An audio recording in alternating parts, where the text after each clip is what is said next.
తిరుపతి తొక్కిసలాట ఘటనలో గాయపడిన బాధితులను వైఎస్ జగన్మోహన్ రెడ్డి పరామర్శించారు.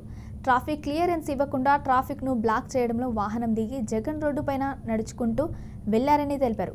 జగన్ను చూసిన అభిమానులు కేరింతలు కొడుతూ జై సీఎం జగన్ అంటూ అభిమానులు నినాదాలు చేశారు. చంద్రబాబు నాయుడు గారికి తెలుసు 10వ తారీఖున వైకుంఠ ఏకాదశి అని చెప్పి ఆయన ప్రోగ్రాం కుప్పంలో పెట్టుకుంటాడు. 6వ తారీఖు 7వ తారీఖు 8వ తారీఖు పొద్దున 8వ తారీఖు దాకా తను ఇక్కడే ఉంటాడు.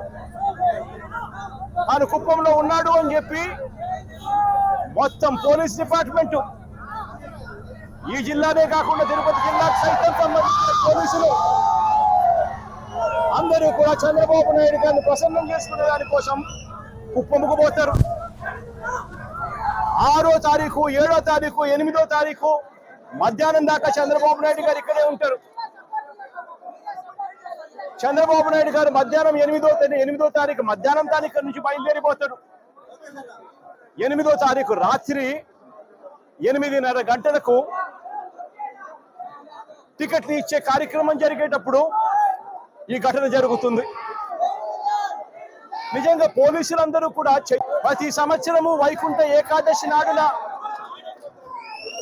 ఆ రోజుల్లో కొన్ని లక్షల మంది